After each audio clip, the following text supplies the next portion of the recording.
ಕಬ್ಬು ಪೂರೈಸಿದ ರೈತರಿಗೆ ಉಚಿತವಾಗಿ ಸಕ್ಕರೆ ವಿತರಿಸುವ ಮೂಲಕ ನಾರಂಜ ಸಹಕಾರಿ ಸಕ್ಕರೆ ಕಾರ್ಖಾನೆಯ ಅಧ್ಯಕ್ಷ ಸೂರ್ಯಕಾಂತ್ ನಾಗಮಾರಪಳ್ಳಿ ಅವರು ಸಂಕ್ರಾಂತಿ ಹಬ್ಬದ ಸಿಹಿ ಹೆಚ್ಚಿಸಿದ್ದಾರೆ.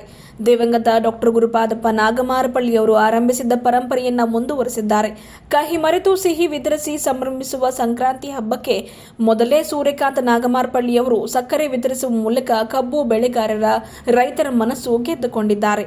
ಕಾರ್ಖಾನೆಯ ಅಧ್ಯಕ್ಷರಾಗಿ ಆಯ್ಕೆಯಾದ ನಂತರ ನಡೆದ ಮೊದಲ ಸಭೆಯಲ್ಲಿಯೇ ಸಂಕ್ರಾಂತಿ ಮುನ್ನ ಉಚಿತ ಸಕ್ಕರೆ ವಿತರಿಸಲಾಗುತ್ತದೆ ಎಂದು ಸೂರ್ಯಕಾಂತ್ ನಾಗಮಾರಪಳ್ಳಿಯವರು ಭರವಸೆ ನೀಡಿದರು. ಅದನ್ನು ಪೂರ್ಣಗೊಳಿಸುವ ಮೂಲಕ ನುಡಿದಂತೆ ನಡೆದಿದ್ದಾರೆ. ಬೀದರ್ ತಾಲೂಕಿನ ಜನವಾಡ ಗ್ರಾಮದಲ್ಲಿರುವ ಎನ್ಎಸ್ಎಸ್ಕೆ ಕಚೇರಿಯಲ್ಲಿ ಜನವರಿ 10ರಂದು ಕಬ್ಬು ಪೂರೈಸಿದ ರೈತರಿಗೆ ಉಚಿತವಾಗಿ ಸಕ್ಕರೆ ವಿತರಿಸುವ ಕಾರ್ಯಕ್ಕೆ ಚಾಲನೆ ನೀಡಲಾಯಿತು. ಕಾರ್ಖಾನೆಯ ಅಧ್ಯಕ್ಷ ಸೂರ್ಯಕಾಂತ್ ನಾಗಮಾರಪಳ್ಳಿ ಅವರು ಮಾತನಾಡಿ, ಹಿಂದೆ ನೀಡಿದ್ದ ಭರವಸೆಯಂತೆ ಕಬ್ಬು ಪೂರೈಸಿದ ರೈತರಿಗೆ ಸಕ್ಕರೆ ವಿತರಿಸಲಾಗ್ತಾ ಇದೆ. ರೈತರು, ಬಡವರು, ಮಹಿಳೆಯರು, ಹಿಂದುಳಿದವರು, ಶೋಷಿತರು ಸೇರಿದಂತೆ ಎಲ್ಲರ ಕಲ್ಯಾಣದ ಬಗ್ಗೆ ಚಿಂತನೆ ಮಾಡಿದವರು ದಿವಂಗತ ಡಾಕ್ಟರ್ ಗುರುಪಾದಪ್ಪ ನಾಗಮಾರಪಳ್ಳಿಯವರು. ಬಡವರು ಮತ್ತು ರೈತರ ಶ್ರೇಯೋಭಿವೃದ್ಧಿಗಾಗಿ ಶ್ರಮಿಸುವುದು ನಾಗಮಾರಪಳ್ಳಿ ಪರಿವಾರದ ಪರಂಪರೆಯೇ ಆಗಿದೆ. ನಾಗಮಾರಪಳ್ಳಿ ಎನ್ನುವುದು ರೈತರ, ಬಡವರ ಪರವಾದ ಬ್ರ್ಯಾಂಡ್ ಹೆಸರಾಗಿದೆ ಎಂದು ಸೂರ್ಯಕಾಂತ್ ನಾಗಮಾರಪಳ್ಳಿ ಅವರು ಹೇಳಿದರು. ಕಬ್ಬು ಪೂರೈಸಿದ ರೈತರಿಗೆ ಉಚಿತವಾಗಿ ಸಕ್ಕರೆ ವಿತರಿಸುವ ಪದ್ಧತಿಯನ್ನು ಆರಂಭಿಸಿದವರೇ ದಿವಂಗತ ಗುರುಪಾದಪ್ಪ ನಾಗಮಾರಪಳ್ಳಿ ಅವರು. ಈ ಪರಂಪರೆಯನ್ನ ಮುಂದುವರಿಸುತ್ತಿದ್ದೇವೆ ಎಂದು ಸೂರ್ಯಕಾಂತ್ ಅವರು ಹೇಳಿದರು. ಇದೇ ವೇಳೆ ರೈತ ಸಂಘದ ಹಿರಿಯ ಮುಖಂಡರಾದ ಮಲ್ಲಿಕಾರ್ಜುನ ಸ್ವಾಮಿ ಬಾಲ್ಕಿ ಮಾತನಾಡಿ ನಾಗಮಾರಪಳ್ಳಿ ಪರಿವಾರದ ಕೊಡುಗೆ ಸ್ಮರಿಸಿದರು. ಸೂರ್ಯಕಾಂತ್ ನಾಗಮಾರಪಳ್ಳಿಯವರು ಹಿಂದೆ ನೀಡಿದ್ದ ಆಶ್ವಾಸನೆಯಂತೆ ಸಂಕ್ರಾಂತಿ ಹಬ್ಬಕ್ಕೂ ಮುನ್ನವೇ ಸಕ್ಕರೆ ವಿತರಣೆ ಚಾಲನೆ ನೀಡಿರುವುದು ಸಂತೋಷದ ಸಂಗತಿಯಾಗಿದೆ. ನಿಜಕ್ಕೂ ಈ ಬಾರಿ ಸಂಕ್ರಾಂತಿ ಹಬ್ಬದ ಸಂಭ್ರಮ ಹೆಚ್ಚಲಿದೆ ಎಂದು ತಿಳಿಸಿದರು. ಹಂಗಾಮು ಶುರುವಾಗುತ್ತಲೇ ಸಕ್ಕರೆ ಇಳುವರಿ ಕುಸಿತದ ಮಾತು ಕೇಳಿ ಬರ್ತಾ ಇದೆ. ಈ ಬಾರಿ ಎಲ್ಲ ಕಾರ್ಖಾನೆಗಳಲ್ಲಿ ಸಕ್ಕರೆ ಇಳುವರಿ ಉತ್ತಮವಾಗಿದೆ. ಇದೊಂದು ಉತ್ತಮ ಬೆಳವಣಿಗೆ. ಇದು ಕಬ್ಬು ಬೆಳೆಗಾರರಿಗೆ, ರೈತರಿಗೆ ಆನಂದ ಉಂಟು ಮಾಡಿದೆ. ಇದು ಸೂರ್ಯಕಾಂತ್ ನಾಗಮಾರಪಳ್ಳಿಯವರ ಶುಭ ಹಾರೈಕೆಯ ಫಲವೇ ಆಗಿರಬಹುದು ಎಂದು ಮಲ್ಲಿಕಾರ್ಜುನ ಸ್ವಾಮಿ ಮಾತನಾಡಿ ತಿಳಿಸಿದರು. ಸಕ್ಕರೆ ಇಳುವರಿ ಉತ್ತಮವಾಗಿರುವುದರಿಂದ ಸರ್ಕಾರ ನಿಗದಿಪಡಿಸಿದಂತೆ ಟನ್ ಕಬ್ಬಿಗೆ 2,950 ರೂಪಾಯಿ ಕೊಡುವುದು ಸಕ್ಕರೆ ಕಾರ್ಖಾನೆಗಳಿಗೆ ಭಾರ ಆಗಲಿಕ್ಕಿಲ್ಲ. ಹಿಂದಿನ ಸಾಲಿನ ಹಂಗಾಮಿನ ಬಾಕಿ 50 ರೂಪಾಯಿಗಳನ್ನು ನಂತರ ಕೊಡುವುದಾಗಿ ಹೇಳಿದ್ದಾರೆ. ಸೂರ್ಯಕಾಂತ್ ನಾಗಮಾರಪಳ್ಳಿಯವರ ಮೇಲೆ ಭರವಸೆ ಇದೆ ಎಂದು ಮಲ್ಲಿಕಾರ್ಜುನ ಸ್ವಾಮಿ ಬಾಲ್ಕಿ ಹೇಳಿದರು. ಕಬ್ಬಿನ ತಳಿ ಕುರಿತಂತೆ ರೈತ ಸಮುದಾಯದಲ್ಲಿ ಚರ್ಚೆ ನಡೆಯುತ್ತಿದೆ. ಜಿಲ್ಲೆಯ ಮಣ್ಣು, ನೀರು, ವಾತಾವರಣಕ್ಕೆ ಸೂಕ್ತವಾದ ಅಧಿಕ ಸಕ್ಕರೆ ಇಳುವರಿ ನೀಡುವ ತಳಿ ಬೇಕಾಗಿದೆ. ಜಿಲ್ಲೆಯಲ್ಲಿ ಕಬ್ಬು ಸಂಶೋಧನಾ ಸಂಸ್ಥೆ ಸ್ಥಾಪನೆಗೊಂಡಲ್ಲಿ ಅನುಕೂಲವಾಗುತ್ತದೆ. ಈ ಸಂಬಂಧ ಜಿಲ್ಲಾಡಳಿತಕ್ಕೆ ಜಿಲ್ಲೆಯ ಸಚಿವರಿಗೆ ಮನವಿ ಸಲ್ಲಿಸಲಾಗಿದೆ. ಸಕ್ಕರೆ ಆಯುಕ್ತರಿಗೂ ಮನವಿ ಸಲ್ಲಿಸಲಾಗಿದೆ. ಸಚಿವರ ಬಳಿ ಈ ಫೈಲ್ ಇದೆ. ಕಾರ್ಖಾನೆಯ ಅಧ್ಯಕ್ಷರು ಈ ದಿಸೆಯಲ್ಲಿ ಪ್ರಯತ್ನಿಸಬೇಕು. ಕಬ್ಬು ಸಂಶೋಧನಾ ಸಂಸ್ಥೆ ಸ್ಥಾಪನೆಯಾದಲ್ಲಿ ರೈತರಿಗೆ, ಸಕ್ಕರೆ ಕಾರ್ಖಾನೆಗಳಿಗೆ ಹೆಚ್ಚು ಅನುಕೂಲವಾಗುತ್ತದೆ ಎಂದು ಈ ಮೂಲಕ ಮಾತನಾಡಿ ತಿಳಿಸಿದರು. ರೈತ ಮುಖಂಡ ಸಿದ್ದರಾಮಪ್ಪ ಅಣದೊರೆ ದಯಾನಂದ ಸ್ವಾಮಿ ಸಿರ್ಸಿ ಮಾತನಾಡಿ, ಹಳದಕೇರಿಯಲ್ಲಿ 34 ಎಕರೆ ಜಮೀನು ಲಭ್ಯವಿದ್ದು ಅಲ್ಲಿಯೇ ಕಬ್ಬು ಸಂಶೋಧನಾ ಕೇಂದ್ರ ಸ್ಥಾಪಿಸಬೇಕು. ಕಾರ್ಖಾನೆಯ ಅಧ್ಯಕ್ಷರು ಸೇರಿದಂತೆ ಎಲ್ಲರೂ ಈ ವಿಷಯದಲ್ಲಿ ಕಾಳಜಿ ವಹಿಸಬೇಕು. ಕಬ್ಬು ಸಂಶೋಧನಾ ಸಂಸ್ಥೆ ಆರಂಭವಾದಲ್ಲಿ ಎಲ್ಲರಿಗೂ ಅನುಕೂಲವಾಗುತ್ತದೆ ಎಂದು ಹೇಳಿದರು. ಪ್ರಮುಖರಾದ ವೈಜನಾಥ್ ಬುಯ್ಯ, ಶಂಕರಪ್ಪ ಪಾರ, ರಮೇಶ್ ಪಾರ, ಕಾರ್ಖಾನೆಯ ಉಪಾಧ್ಯಕ್ಷ ಬಾಲಾಜಿ ಚೌಹಾಣ್, ನಿರ್ದೇಶಕರಾದ ಸಿದ್ದರಾಮ ವಾಘಮಾರೆ, ರಾಜ್ಕುಮಾರ್ ಕರಂಜಿ, ವಿಜಯಕುಮಾರ್ ಪಾಟೀಲ್, ಸಂಗಮೇಶ್ ಪಾಟೀಲ್, ಅಲಿಯಂಬರ್, ಚಂದ್ರಕಾಂತ್ ಹಿಪ್ಪಳಗಾಂವ್, ಕುಶಾಲ್ ಯಾಬಾ, ಅಂಬರೀಶ್ ಗಂಗಾಪುರೆ, ಶೋಭಾವತಿ, ಶಂಕರ್ ಪಾಟೀಲ್, ಬಾಲಾಜಿ ರೆಡ್ಡಿ, ಪ್ರಮುಖರಾದ ಶಿವಕುಮಾರ್ ಬಾಲ್ಕೆ, ಮಾದಪ್ಪ ಬೋರ್ಕೆ, ಗಾಳೆಪ್ಪ ಸಂಗನಹಳ್ಳಿ, ನಿರಂಜನ್ ವಿರ್ಶೆಟ್ಟಿ ಕವಳೆ, ಸತೀಶ್ ಕುಲಕರ್ಣಿ ಕೊಳಾರ್, ನಾರಂಜ ಕಾರ್ಖಾನೆಯ ಸಿಬ್ಬಂದಿ ಅರುಣಕುಮಾರ್ ಬಂಶೆಟ್ಟಿ, ಹಾವ್ಗಿರಾವ್ ಬಿರಾದರ್ ಸೇರಿದಂತೆ ಮತ್ತಿತರರು ಇದ್ದರು. ನಾಗಮಾರಪಳ್ಳಿ ಪರಿವಾರ ಅಂದರೆ ರೈತರ ಪರಿವಾರ ಅಂದರೆ ನಾಗಮಾರಪಳ್ಳಿಯವರ ಪರಿವಾರ. ಭಾಳ ಜನಕ್ಕೆ ಭಾಳ ಬ್ರ್ಯಾಂಡಿಂದ ಕರೀತಾರೆ ಜನರು. ಆದರೆ ನಾಗಮಾರಪಳ್ಳಿ ಪರಿವಾರಕ್ಕೆ ಪ್ರೋ ಪೀಪಲ್, ಪ್ರೋ ಫಾರ್ಮರ್ಸ್, ರೈತರ ಪರವಾಗಿರ್ತಕ್ಕಂಥ ಪರಿವಾರ ಅಂತ ಕರೀತಾರೆ. ಸಂತೋಷ ಆಗ್ತದೆ. ಅದೇ ರೀತಿಯಲ್ಲಿ ತಂದೆ ಗುರುಪಾದಪ್ಪ ನಾಗಮಾರಪಳ್ಳಿಯವರು 18ನೇ ತಿಂಗಳಲ್ಲೇ ಚಾಲೆಂಜಾಗಿ ತಗೊಂಡು ನಾರಂಜ ಸಕ್ಕರೆ ಸಹಕಾರ ಕಾರ್ಖಾನೆಯನ್ನು ಶುರು ಮಾಡಿದ್ರು. 24 ವರ್ಷದಿಂದ ಕುಸಿದು ಬಿದ್ದಿರಕ್ಕಂಥ ಸಕ್ಕರೆ ಸಹಕಾರ ಕಾರ್ಖಾನೆ 18 ತಿಂಗಳಲ್ಲಿ ಚಾಲೆಂಜ್ ಮಾಡಿ ತರಿಸಿ ಸತತವಾಗಿ 25 ವರ್ಷದಿಂದ ಇವತ್ತು ಶುಗರ್ ಫ್ಯಾಕ್ಟ್ರಿಯನ್ನು ನಡೆಸ್ಕೊಂಡು ಯಶಸ್ವಿಯಾಗಿ ಜನರ ಪರವಾಗಿ ಮಾಡ್ತಕ್ಕಂಥ ಕೆಲಸ ಇವತ್ತು ಗುರುಪಾದಪ್ಪ ನಾಗಮಾರಪಳ್ಳಿಯವರು ಮಾಡಿದ್ದಾರೆ. ತಮ್ಮೆಲ್ಲರಿಗೂ ಗೊತ್ತಿದೆ, ರೈತರಿಗೆ, ಬಡವರಿಗೆ, ಪರಿಶಿಷ್ಟರಿಗೆ, ಹಿಂದುಳಿದವರಿಗೆ, ಮಹಿಳೆಯರಿಗೆ ಇವತ್ತು ಜಿಲ್ಲೆಯಲ್ಲಿ ಯಾರ ಕಾಳಜಿಯಿಂದ ಕೆಲಸ ಮಾಡಿದ್ದಾರೆ ಅಂದರೆ ಅದು ಸನ್ಮಾನ್ಯ ಗುರುಪಾದಪ್ಪ ನಾಗಮಾರಪಳ್ಳಿ, ಪೂಜ್ಯ ನಾಗಮಾರಪಳ್ಳಿ ಅಂತ ನಾವು ಮರಿಬಾರ್ದು. ಇವತ್ತು ಅವರು ಹಾಕ್ಕೊಟ್ಟಿರ್ತಕ್ಕಂಥ ದಾರಿಯಲ್ಲೇ ತಂದೆ ಗುರುಪಾದಪ್ಪ ನಾಗಮಾರಪಳ್ಳಿಯವರ ನಂತರ ಉಮಾಕಾಂತ್ ನಾಗಮಾರಪಳ್ಳಿಯವರು ಭಾಳ ಯಶಸ್ವಿಯಾಗಿ ರೈತರ ಆಶೀರ್ವಾದದಿಂದ, ರೈತರ ಸಹಕಾರದಿಂದ ಯಶಸ್ವಿಯಾಗಿ ಸಹಕಾರ ಸಕ್ಕರೆ ಕಾರ್ಖಾನೆಯನ್ನು ನಡೆಸ್ಕೊಂಡ್ಬಂದರು. ತಮ್ಮೆಲ್ಲರ ಆಶೀರ್ವಾದದಿಂದ ಈ ಸರ್ತಿ ತಾವೆಲ್ಲ ರೈತರು ಒಂದು ಭಾಳ ದೊಡ್ಡ ಜವಾಬ್ದಾರಿ ನನ್ನ ಮೇಲೆ ಹಾಕಿದ್ದೀರಿ. ಫ್ಯಾಕ್ಟ್ರಿ ಈ ಹಂಗಾಮಿಯನ್ನು ಭಾಳ ಒಳ್ಳೆಯ ರೀತಿಯಲ್ಲಿ ಫ್ಯಾಕ್ಟ್ರಿ ನಡೀತಾ ಇದೆ. ಆಗಲೇ 1.5 ಲಕ್ಷ ಟನ್ನು ಇವತ್ತಿಗೆ ಕ್ರಷ್ ಮಾಡಿದ್ದೀವಿ. ರಿಕವರಿನೂ ಹೆಚ್ಚಿಗೆ ಬರ್ತಾಯಿದೆ. ಹೋದ ವರ್ಷದಕ್ಕಿಂತನೂ ಜಾಸ್ತಿ ಈ ಸರಿ ರಿಕವರಿ ಬರ್ತಾಯಿದೆ. ರೈತರ ಕಡೆಯಿಂದ ನನಗೆ ನಿತ್ಯ ಫೋನ್ ಬರ್ತಾಯಿತ್ತು. ಸಿದ್ದರಾಮಪ್ಪ ಮಾಮ ಅವರು ಫೋನ್ ಮಾಡ್ತಾಯಿದ್ರು ರೈತ ಸಂಘದಿಂದ, ಮಲ್ಲಿಕಾರ್ಜುನ್ ಮಾಮ ಅವರು ರೈತ ಸಂಘದಿಂದ ಫೋನ್ ಮಾಡ್ತಾಯಿದ್ರು. ಆ ಹಳ್ಳಿಗಳಿಂದ ಸುಮಾರು 438 ಹಳ್ಳಿಗಳಿದ್ದಾವೆ. ಅಲ್ಲಿಂದ ರೈತರು ತಂದೆ ಗುರುಪಾದಪ್ಪ ನಾಗಮಾರಪಳ್ಳಿಯವರ ಒಂದು ಪರಂಪರೆ ಇತ್ತು. ಆ ಪರಂಪರೆ ಏನಂದರೆ ಪ್ರತಿ ಸರ್ತಿ ಅವರು ಹಬ್ಬ ಬಂದಾಗ 1 kg ಸಕ್ಕರೆ ಕೊಡ್ತಾಯಿದ್ರು. ತಾವು ಆ ಪರಂಪರೆಯನ್ನು ಮತ್ತೆ ಶುರು ಮಾಡಿ ಮತ್ತೆ ನಮಗೆ ಸಕ್ಕರೆ ಕೊಡಿ, ಹಬ್ಬಕ್ಕೆ ಕೊಡಿ. ನಾನಂದೆ ಆಯಿತು ಕೊಡೋಣ ಅಂಥೇಳಿ ನಾವೆಲ್ಲ ವಿಚಾರ ಮಾಡಿ ನಮ್ಮ ಆಡಳಿತ ಮಂಡಳಿ, ನಮ್ಮದೆಲ್ಲ ಬೋರ್ಡ್ ಆಫ್ ಡೈರೆಕ್ಟರ್ಸ್ ಹತ್ರ ಎಲ್ಲ ಡಿಸ್ಕಸ್ ಮಾಡಿ ಡಿಸಿಷನ್ ತೊಗೊಂಡು ಹೌದು ಆ ಪರಂಪರೆಯನ್ನು ಮುಂದೆ ಮಾಡೋಣ. ಮತ್ತು ಬರ್ತಕ್ಕಂಥ ದಿವಸದಲ್ಲಿ ಸಂಕ್ರಾಂತಿಗೆ ಒಂದು ಸಿಹಿ ಕೊಡೋಣ ಅಂತ, ಸಂಕ್ರಾಂತಿಗೆ ಸಿಹಿ ಕೊಡೋಣ ಅಂತಕ್ಕಂಥ ಒಂದು ನಿರ್ಧಾರವನ್ನು ತಗೊಂಡು ನಮ್ಮದೆಲ್ಲ ಬೋರ್ಡ್ ಆಫ್ ಡೈರೆಕ್ಟರ್ಸು ನಾವೆಲ್ಲ ಕಲ್ತ್ಬಿಟ್ಟು ರೈತ ಸಂಘದವರೆಲ್ಲ ಹಿರುಗಳೆಲ್ಲ ಹೇಳಿದ್ದು. ರೈತರದ್ದು ಕೋರಿಕೆನೂ ಇತ್ತು, ನಮಗೊಂದೊಂದು kg ಸಕ್ಕರೆ ಕೊಡ್ತಿದ್ರು ಪ್ರತಿ ಸರಿ ಅಂತ. 1 ಟನ್ಗೆ 1 kg ಸಕ್ಕರೆ ಕೊಡ್ತಕ್ಕಂಥ, 100 ಟನ್ ಹಾಕಿದವ್ರಿಗೆ 1 ಕ್ವಿಂಟಲ್ ಸಿಗ್ತಕ್ಕಂಥದ್ದು, 500 ಟನ್ ಹಾಕಿದವ್ರಿಗೆ 5 ಕ್ವಿಂಟಲ್ ಸಿಗ್ತಕ್ಕಂಥವ್ರು. ಬಡವರು ರೈತರು ಅರ್ಧ ಎಕರೆ 50 ಟನ್ ಹಾಕಿದವ್ರಿಗೂ 50 kg ಸಕ್ಕರೆ ಸಿಗ್ತಕ್ಕಂಥದ್ದು. ಆದರೆ ರೈತರಲ್ಲೇ ನನ್ನ ಕಳಕಳೆ ಮನವಿ, ಸಕ್ಕರೆ ಸಿಗ್ತಾಯಿದೆ, ತಮ್ಮೆಲ್ಲರಿಗೂ ಸಕ್ಕರೆ ಸಿಗ್ತದೆ. ಹಬ್ಬ ಇದೆ ಸಂಕ್ರಾಂತಿ, ತಾವು ಹಿರುಗಳಿರ್ತಾರಲ್ಲ ಪೂಜ್ಯ ಮನೇಲಿ ಹಿರುಗಳಿಗೆ ಸಕ್ಕರೆ ನೆವದಿ ತೋರ್ರಿ, ಮನೆ ದೇವ್ರಿಗೆ ತೋರ್ರಿ, ತಾವು ಲಡ್ಡು ತಿನ್ನಿರಿ, ಆಜು ಬಾಜು ಮನೆಯವ್ರಿಗೆ ಭೀ ಲಡ್ಡು ಕೊಡ್ರಿ. ಥೋಡೆ ಲಡ್ಡು ಮಾಡಿದ್ರೆ ನಮಗೆ ಭೀ ತಂದು ಕೊಡ್ರಿ, ಒಂದೆರಡು ನಮಗೂ ತಂದು ಕೊಡಿ ಅಂತ ತಮ್ಮಲ್ಲಿ ಕಳಕಳೆ ವಿನಂತಿ. ತಮ್ಮೆಲ್ಲರ ಆಶೀರ್ವಾದದಿಂದ ಇನ್ನೂ ಒಳ್ಳೆ ರೀತಿಯಲ್ಲಿ ರೈತರು ಒಂದು ಅಪಾರ ನಂಬಿಕೆ ಅನ್ನೋದು ಇಟ್ಕೊಂಡಿದ್ದಾರೆ ನಾಗಮಾರಪಳ್ಳಿ ಪರಿವಾರದ ಮೇಲೆ. ಆ ನಂಬಿಕೆ ಅನ್ನೋದು ಉಳಿಸ್ಕೊಂಡು ಹಗಲು ರಾತ್ರಿ ನಿಷ್ಠೆಯಿಂದ ಒಂದು ಕೆಲಸ ಮಾಡಿಕೊಂಡು ಇರ್ತಕ್ಕಂಥ ಫ್ಯಾಕ್ಟ್ರಿ ಕೆಪಾಸಿಟಿನೂ ಏನಾಗಿದೆ, ನಾವು ಆಗಲೇ 45 ದಿವಸ ತಡ ಮಾಡಿ ಶುರು ಮಾಡಿದ್ದೀವಿ ಫ್ಯಾಕ್ಟ್ರಿನ. ಈ ಫ್ಯಾಕ್ಟ್ರಿನೂ ಈಗ ಜಲ್ದಿ ಆದರೂ ಕೂಡ ನಾವು ಹೋದ ವರ್ಷದಕ್ಕಿಂತ ಈ ವರ್ಷ ಈ ತಡ ಮಾಡಿದ್ರು ಕೂಡ 5,000 ಟನ್ ಎಕ್ಸ್ಟ್ರಾ ಕ್ರಷ್ ಮಾಡಿದ್ವಿ. 1.5 ಲಕ್ಷ ಇವಾಗ ರೀಚ್ ಆಗ್ತಾಯಿದ್ದೀವಿ. ಇವತ್ತಿಗೆ ರಿಕವರಿನೂ 0.67% ಜಾಸ್ತಿ ಬರ್ತಾಯಿದೆ. ಈ ರಿಕವರಿ ಆ್ಯಾವ್ರೇಜ್ ರಿಕವರಿ 10.52 ಇಂದ ಆ್ಯಾವ್ರೇಜ್ ರಿಕವರಿ 9.67 ತೊಗೊಂಡಿದ್ವಿ. ಹೋದ ವರ್ಷ 9.37 ಇತ್ತು. ಈ ಸರಿ ರಿಕವರಿನೂ ಜಾಸ್ತಿ ಬರ್ತಾಯಿದೆ. ಫ್ಯಾಕ್ಟ್ರಿ ಕೆಪಾಸಿಟಿ ಬಂದುಬಿಟ್ಟು 2,500 ಮೆಟ್ರಿಕ್ ಟನ್ ಇದೆ. ಇವತ್ತು 3,000ವರೆಗೂ ಕ್ರಷ್ ಮಾಡ್ತಾಯಿದ್ದೀವಿ. ಕಬ್ಬು ಬೆಳೆಗಾರರು ಜಾಸ್ತಿ ಆಗಿದ್ದಾರೆ. ಕಬ್ಬು ಬೆಳೆಗಾರರಿಗೆ ಎಲ್ಲರೂ ಇಲ್ಲೇ ಹಾಕಬೇಕು, ನಾಗಮಾರಪಳ್ಳಿಯವರು ಚೇರ್ಮನ್ ಆಗಿದ್ದಾರೆ ಅಂದರೆ ನಾವೆಲ್ಲರೂ ಕಬ್ಬು ಇಲ್ಲೇ ಹಾಕಬೇಕು ಅಂತ ಒಂದು ಆಸೆ ಆಗಿದೆ. ಅದಕ್ಕಾಗಿ ಫ್ಯಾಕ್ಟ್ರಿ ಇರ್ತಕ್ಕಂಥ ಕೆಪಾಸಿಟಿ ಇವತ್ತೇನು 2,500ದಿಂದ ಒಂದು 4,000-5,000 ಟನ್ ಮಾಡಂಗೆ. ಯಾಕಂದ್ರೆ ಮುಂದಿನ ಸರಿ ಕಬ್ಬು ಜಾಸ್ತಿ ಇರ್ತದೆ, ರೈತರು ಮತ್ತು ಕಷ್ಟಕ್ಕೆ ಬೀಳಬಾರ್ದು. ಆ ಒಂದು ಮುಂದಾಲ ಯೋಚನೆ ಅನ್ನೋದು ಇಟ್ಕೊಂಡು ಈಗಲೇ ಸೀಸನ್ ಮುಗಿದ ತಕ್ಷಣ ಪ್ರಿಪ್ರೇಷನ್ ಅನ್ನೋದು ಮಾಡಿಕೊಂಡು ಮುಂದಿನ ಸರಿ ಅಷ್ಟರಲ್ಲಿ ಬರೋ ಸೀಸನ್ ಅಷ್ಟಲ್ಲೇ ನೆಕ್ಸ್ಟ್ ಅಕ್ಟೋಬರ್ ನವಂಬರ್ ಸೀಸನ್ ಬರೋಷ್ಟರಲ್ಲೇ ಡಬಲ್ ಮಾಡ್ತಕ್ಕಂಥ ಒಂದು ಮುಂದಾಲೋಚನೆ ಇಟ್ಕೊಂಡು ಮಾಡ್ತಾಯಿದ್ವಿ. ತಮಗೂ ಗೊತ್ತಿದೆ ಸಕ್ಕರೆ ರೇಟು ರಿವೈಸ್ ಆಗಿಲ್ಲ.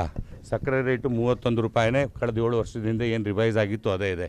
ನಾವು ರೈತ ಸಂಘದವರು, ಮಲ್ಲಿಕಾರ್ಜುನ ಸ್ವಾಮಿ ಗುರುಗಳಾಗಲಿ, ಸಿದ್ದರಾಮಪ್ಪ ಮಾಮವರಾಗಲಿ, ನಾವು DC ಅವ್ರ ಮುಖಾಂತರ ಸರ್ಕಾರಕ್ಕೂ ಕೂಡ ಪತ್ರ ಬರೆದಿದ್ವಿ.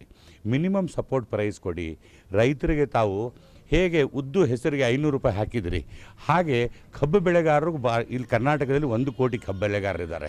ಆ 1 ಕೋಟಿ ಕಬ್ಬು ಬೆಳೆಗಾರರಿಗೆ ನೀವು ಅನುಕೂಲ ಮಾಡಿಕೊಡ್ತಕ್ಕಂಥ ಕೆಲಸ ಏನಂತಂದರೆ ತಾವು ಮಿನಿಮಮ್ ಸಪೋರ್ಟ್ ಪ್ರೈಸ್ ಬೆಂಬಲ ಬೆಲೆ ಕೊಡ್ತಕ್ಕಂಥ ಒಂದು ಮಾಡಿ ಅಂತೇಳಿ ತಮ್ಮಲ್ಲೆಲ್ಲ ರಿಕ್ವೆಸ್ಟ್ ಮಾಡ್ಕೊಂಡಿದ್ದೀವಿ. ನಾವು DC ಅವ್ರ ಮುಖಾಂತರ ಪತ್ರನೂ ಕೊಟ್ಟಿದ್ದೀವಿ. ಶಿಲ್ಪಾ ಶರ್ಮಾ ಅವರು DC ಅವ್ರ ಮುಖಾಂತರ ಪತ್ರನೂ ಕೊಟ್ಟಿದ್ದೀವಿ. ಮಾನ್ಯ ಮುಖ್ಯಮಂತ್ರಿಗಳು ಪತ್ರನೂ ಮುಟ್ಟಿದೆ.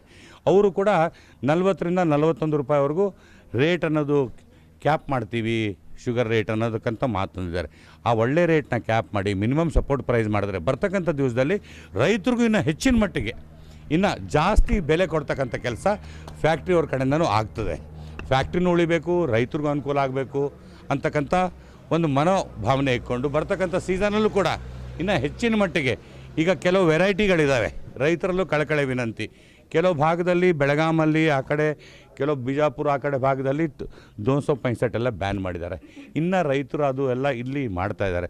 ರೈತರು ಕೂಡ ಈ ಬರ್ತಕ್ಕಂಥ GB ಒಂದು ಡಿಸಿಷನನ್ನು ತೊಗೊಂಡು ಕೆಲವು ವೆರೈಟಿಗಳನ್ನ ಬ್ಯಾನ್ ಮಾಡಿ ಒಳ್ಳೆ ವೆರೈಟಿ ಹಾಕ್ಕೊಂಡು 4 ಫೀಟ್ ಜಾಗ ಅನ್ನೋದು ಬಿಟ್ಕೊಂಡು ಮಾಡಿಕೊಂಡ್ರೆ ಮಷಿನ್ ಹಚ್ಚಿ ಜಲ್ದಿ ಕಟ್ಟಿಂಗ್ ತೊಗೊಂಡು ಹೋಗ್ಬೋದು. ಈಗ ತಮಗೂ ಗೊತ್ತಿದೆ, ಈಗ ಲೇಬರ್ಸು ಸಿಗ್ತಾಯಿಲ್ಲ ಜಲ್ದಿ. ಆದರೆ ಒಂದೇ ಸರಿಗೆ ಲೋಡು ಎಲ್ಲರೂ ನವಂಬರ್ ಡಿಸೆಂಬರಲ್ಲೇ ಎಲ್ಲರದು ಸೀಸನ್ ಇರ್ತದೆ. ಸೀಸನ್ ಎಲ್ಲರೂ ನವಂಬರ್ ಡಿಸೆಂಬರಲ್ಲೇ ಮಾಡಿರ್ತಾರೆ. ಫ್ಯಾಕ್ಟ್ರಿ ಕನ್ಸ್ಯೂಮ್ ಮಾಡೋ ಕೆಪಾಸಿಟಿ ಎಷ್ಟಿದೆ? ಕನ್ಸ್ಯೂಮ್ ಮಾಡೋ ಕೆಪಾಸಿಟಿ ಇಷ್ಟಿದೆ, ಆದರೆ ಕಬ್ಬು ಇಷ್ಟಿದೆ. ಅದಕ್ಕಾಗಿ ನವಣಿನೂ ತಾವು ಅಕ್ಕಪಕ್ಕ ನೋಡ್ಕೊಂಡು ಬೇರೆ ಬೇರೆ ರೀತಿಯಲ್ಲಿ ಮಂತ್ಲಿ ವೈಸ್ ನವಣಿಗಳು ಹಾಕ್ಕೊಂಡ್ರೆ ಎಲ್ಲರದು ಕಬ್ಬು ತೊಗೊಂಡು ಹೋಗ್ಬೋದು. ಅಷ್ಟು ಫ್ಯಾಕ್ಟ್ರಿಗಳಿಗೆ ಪೂರೈಕೆ ಮಾಡ್ತಕ್ಕಂಥ ಕೆಲಸ ನಾವು ಮಾಡ್ಬೋದು ಅಂತಕ್ಕಂಥ ಮಾತು ನಾವು ಮಾಡಿದ್ವಿ. ಈಗಾಗಲೇ ಮೊನ್ನೆ ಕೂಡ ನಾನು ಶುಗರ್ ಕಮಿಷನರ್ ಹೋಗಿ ಭೇಟಿಯಾಗಿ ಈಗ ಕೇಂದ್ರ ಸಚಿವರಿಗೂ ಕೂಡ ಭೇಟಿ ಆಗ್ತಾಯಿದ್ದೀನಿ. ನಮ್ಮ ಸಹಕಾರ ಸಕ್ಕರೆ ಕಾರ್ಖಾನೆಗೆ ತಾವು ಆರ್ಥಿಕವಾಗಿ ಅನುಕೂಲ ಮಾಡಿಕೊಡ್ಬೇಕು ಅಂತ KKRDBಯಿಂದನೂ ಫಂಡ್ ಮಾಡಿಕೊಡಿ.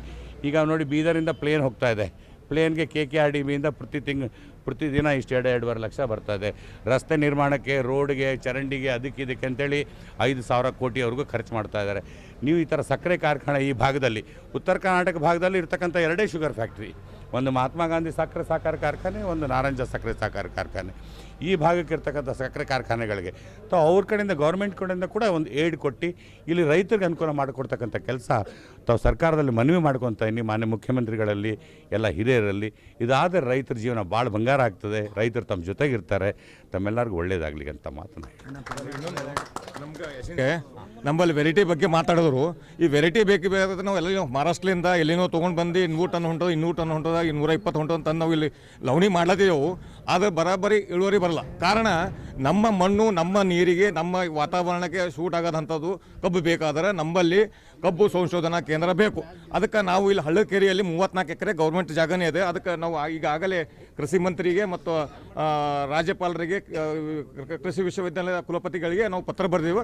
ಅದಕ್ಕೆ ಮತ್ತು ನಮ್ಮ ಅಧ್ಯಕ್ಷರು ಕೂಡ ಹೇಳ್ತೀವಿ, ಸ್ವಲ್ಪ ಅದಕ್ಕೆ ಬಗ್ಗೆ ಕಾಳಜಿ ವಹಿಸಿ ತಾವು ಅದಕ್ಕೆ ಇದು ಮಾಡ್ರೆ ಒಂದು ಜಿಲ್ಲೆಗೆ ಏನಪ್ಪ ರೈತರಿಗೆ ಒಂದು ಉತ್ತಮವಾದಂಥ ಇಳುವರಿಯೂ ಬರ್ತದೆ, ರಿಕವರಿ ಎರಡೂ ಬರ್ತದೆ ಅಂತ ನಮ್ಮದೊಂದು ಕಳಕಳಿ ಸರ್. ಅತ್ಯಂತ ಖುಷಿ ವಿಷಯ, ನಮ್ಮ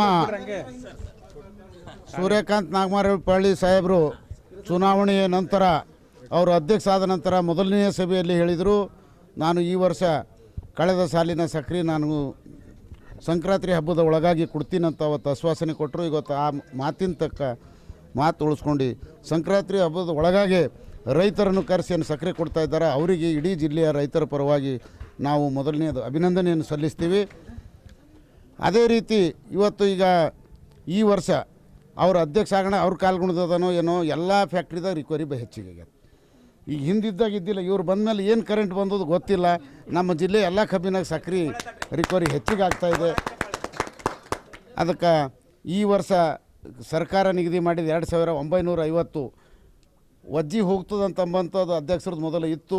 ಆದರೆ ಈಗ ಬರ್ತಕ್ಕಂಥ ರಿಕವರಿ ಮೇಲೆ ಅವ್ರಿಗೆ ಕೊಡ್ಲಿಕ್ಕೆ ಸರಳ ಇದೆ, ಅವ್ರು ಕೊಡ್ತಾರಂತ ನಮಗೆ ವಿಶ್ವಾಸ ಇದೆ. ಮತ್ತು ಕಳೆದ ಸಾಲಿನ ಇನ್ನೂ 50 ರೂಪಾಯಿ ಆಮೇಲೆ ಕೊಡ್ತೀನಿ ಅಂದ್ರೆ, ಇವತ್ತು ಅವ್ರು ಮಾತು ಕೊಟ್ಟಂಗೆ ಸಕ್ರೆ ಕೊಟ್ಟರೆ 50 ರೂಪಾಯಿನೂ ಈ ಕಾರ್ಖಾನೆ ಸೀಸನ್ ಚಾಲು ಆದಮೇಲೆ ಕೊಡ್ತಾರಂತ ನಮಗೆ ವಿಶ್ವಾಸ ಇದೆ.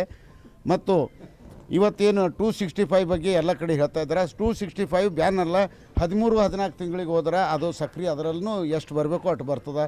ಅದರ ಕಬ್ಬು ಧಾಮ ನೋಡಿ, ನಿಮ್ಮ ಲೇಬರ್ ಆಗಲಿ, ಫೀಲ್ಡ್ ಮ್ಯಾನ್ ಆಗಲಿ, ಅವರು ಆಸೆಗೆ ಬಿದ್ದಾಗ ಫ್ಯಾಕ್ಟ್ರಿ ಇತ್ತಂದರೆ ನಿಮಗೆ ಲಾಸ್ ಆಗ್ತದೆ. ಅದು ಒಂದು ವೇಳೆ 265 ಯಾರು ಬಲ್ಲ ಅದ 13 ತಿಂಗಳ ನಂತರ ನೀವು ಸಕ್ರೆ ತರ್ರಿ, ಇದಕ್ಕೆ ಎಷ್ಟು ಬರ್ತದೆ ಅದು ಬರ್ತದೆ. ಅವು ಅರ್ಲಿ ವೆರೈಟಿ ಅವ.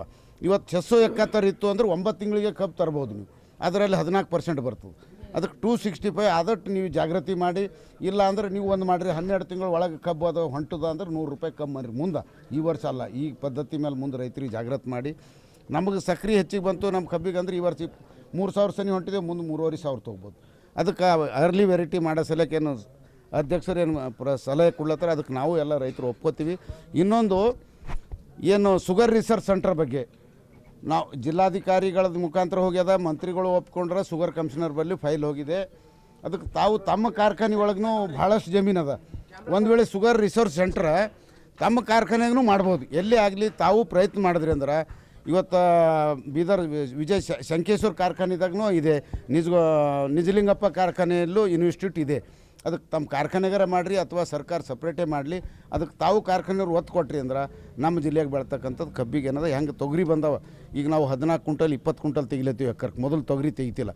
ಯಾಕಂದ್ರೆ ಅದು ಜನವಾಡಕ್ಕೆ ಏನು ಇದು ಆಯಿತು ಬೀಜಕ್ಕೆ ಅಂದ್ರೆ ಅದರಲ್ಲಿಂದ ಆಗ್ಯದ. ಅದಕ್ಕೆ ಈ ಕಬ್ಬಿನ ಬಗ್ಗೆನೂ ಆಗಬೇಕು ಮತ್ತು ಕಾರ್ಖಾನೆ ಒಳ್ಳೆ ರೀತಿಯಲ್ಲಿ ನಡೆದು ಸೂರ್ಯಕಾಂತ್ ಸಾಬ್ರಿಗೆ ಒಳ್ಳೆ ಹೆಸರು ಸಿಗಲಿ, ನಮ್ಮ ರೈತರಿಗೆ ಒಳ್ಳೆ ಟೈಮಿಗೆ ಪೇಮೆಂಟ್ ಸಿಗಲಿ. ನಾವು ಸಂಪೂರ್ಣ ನಾರಂಜ ಕಾರ್ಖಾನೆಗೆ ಅವ್ರ ಮೇಲೆ ನಂಬಿಕೆ ಇಟ್ಟು ತಮ್ಮ ಮೇಲೆ ವಿಶ್ವಾಸ ಇಟ್ಟಿವಿ. ತಾವು ಕಾರ್ಖಾನೆ ಒಳ್ಳೆ ದೃಷ್ಟಿಯಿಂದ ನಡ್ಸ್ಕೊಂಡು ಹೋಗ್ತೀರಿ. ಏನು ಹಿಂದೆ ಸೋರಿಕೆ ಇದ್ದು ಕಾರ್ಖಾನೆಯಿಂದ ಆದಷ್ಟು ತಕ್ಕ ಮಟ್ಟಿಗೆ ತಾವೆಲ್ಲ ಕರೆಕ್ಟ್ ಮಾಡಿರಿ ಅಂತ ನಾವು ಕೇಳಿವಿ. ಅದಕ್ಕೂ ಅದ್ರ ಸಲುವಾಗಿ ತಮಗೆ ದೊಡ್ಡ ಅಭಿನಂದನೆ ಸಲ್ಲಿಸ್ತೀವಿ. ಯಾಕೆ ಅದೇ ರೀತಿ ನಮ್ಮ ಉಮಾಕಾಂತ್ ಸಾಹೇಬರು ಇವ್ರಿಗೆ ಬೆನ್ನಿಗೆ ನಿಂತಾರ, ಅವರು ನಡ್ಸ್ಯಾರ. ಮತ್ತು ಡಾಕ್ಟರ್ ಗುರುಪಾತಪ್ಪ ನಾಗಮಾರಪಳ್ಳಿ ಸಾಹೇಬರು ಮೊದಲೆಲ್ಲ ನಾವು ಡಿಸಿಬಲ್ ಮೀಟಿಂಗಿಗೆ ಹೋಗ್ತಿಲ್ಲ, ಕಬ್ಬಿಗೆ ಬೆಲೆ ಹೆಚ್ಚಿಗೆ ಬೇಕಂದಾಗ ಅವ್ರ ಬಲ್ಲೇ ಹೋಗ್ತಿದ್ದೆವು. ಅವರು ಕಬ್ಬಿಗೆ ಬೆಲೆ ನಿಗದಿ ನಮ್ಮ ಹೋರಾಟ, ಅವ್ರು ನಮ್ಮದಲ್ಲಿ ನಿಮ್ಮ ರೈತರು ನಿಮಗೆ ಕೊಡ್ಲತ್ತಿ ಅಂತಿರು, ಏನಾದರೂ ಜರುಗ್ತಿರು ಆಯಿತು 100 ರೂಪಾಯಿ ಕೇಳತ್ತೀರಪ್ಪ 50 ರೂಪಾಯಿ ಕೊಡ್ತೀನಿ ಅಂತ ಅವ್ರು ಹೇಳ್ತಿರು. ಈಗ 5-6 ವರ್ಷದಿಂದ ಇವೇನು ಕಾರ್ಖಾನೆಗಳಿಗೆ ಹಿಂದಿದ್ದ ಅಧ್ಯಕ್ಷರು ಅಲ್ಲಿ ಬೇರೆ ಅಧ್ಯಕ್ಷರು ಕಲ್ತು ನಮಗೆ ಗೋಲ್ಮಾಲ್ ಮಾಡಿರು. ಈಗ ಸೂರ್ಯಕಾಂತ್ ಸಾಬರು ಬಂದಮೇಲೆ ಅದಕ್ಕೆಲ್ಲ ಮತ್ತು ಹೊಸ ಒಂದು ಶಕ್ತಿ ಬಂದಿದೆ. ಇವತ್ತು ರಾತ್ರಿ ಹಗಲ ಕಾರ್ಖಾನೆಗಳಿಗೆ ಓಡಾಡಿ ಆ ಸೋರಿಕೆಗಳನ್ನು ಬಂದ್ ಮಾಡಿ ಉತ್ತಮ ದೃಷ್ಟಿಗೆ ಫಸ್ಟ್ ಟೈಮ್ ಅವರು ಶುಗರ್ ಫ್ಯಾಕ್ಟ್ರಿಯಲ್ಲಿ ಮೊದಲು ಅನುಭವ ಇಲ್ಲ, ಆದರೂ ಶುಗರ್ ಫ್ಯಾಕ್ಟ್ರಿ ಬಲ್ಲಿ ಬಂದು ಕಂಟ್ರೋಲ್ ಮಾಡ್ಯಾರಂದ್ರೆ ಅವ್ರಿಗೆ ಭಾಳ ಒಂದು ಹೆಮ್ಮೆ ಇದೆ ಮತ್ತು ಅವ್ರ ಬಳಿ ಚಾಣಕ್ಯ ಶಕ್ತಿನೂ ಇದೆ. ಇವ್ರು ಹಿಂದೆ 5 ವರ್ಷದಿಂದ ಬರ್ತಿರಂದ್ರೆ ಇವತ್ತು ನಮ್ಮ ಕಾರ್ಖಾನೆ ಇನ್ನೂ ಭಾಳ ಮ್ಯಾಲೆ ಹೋಗ್ತಿತ್ತು. ಉಮಾಕಾಂತ್ ಸಾಹೇಬರು ಒಳ್ಳೆ ದೃಷ್ಟಿಯಿಂದ ನಡೆಸಿ ಇವತ್ತು ಜಿಲ್ಲೆಯಲ್ಲಿ ಯಾರಾದರೂ, ಯಾಕಂದ್ರೆ ಅವ್ರು ಸೂರ್ಯಕಾಂತ್ ಸಾಹೇಬ್ರು ಹೇಳೋದಂತಲ್ಲ, ಇಡೀ ಜಿಲ್ಲೆದಾಗ ಯಾರು ಬೈಲಿ ಕೇಳ್ರಿ, ಸೂರ್ಯಕಾಂತ್ ಸಾಹೇಬರು, ನಾಗಮಾರಪಳ್ಳಿ ಫ್ಯಾಮಿಲಿ, ಉಮಾಕಾಂತ್ ಸಾಹೇಬ್ರು ಇರ್ಬೋದು, ಗುರುಪಾದಪ್ಪ ಸಾಹೇಬ್ರು ಇರ್ಬೋದು, ರೈತರಿಗೆ ಅಥವಾ ಅವರು ಸಂದ ಇರ್ತಕ್ಕಂಥವ್ರಿಗೆ ಎಲ್ಲರಿಗೆ ಒಂದು ಬದುಕು ಕೊಟ್ಟರೆ ಅವ್ರ ಕಷ್ಟದಾಗ ಭಾಗಿಯಾಗ್ಯಾರ. ಅದು ಇಡೀ ಜಿಲ್ಲೆ ಜನತೆ ಮಾತಾಡ್ತದೆ, ನಾವು ಆಡೋದಲ್ಲ, ಹಿಂದೆ ಜನತೆ ಮಾತಾಡ್ತಿದೆ. ಅದಕ್ಕೆ ಇವತ್ತು ಈ ಒಂದು ಶುಗರ್ ಫ್ಯಾಕ್ಟ್ರಿ ಕೂಡು ಬೀಳಂಗೆ ಬಂದಿತ್ತು.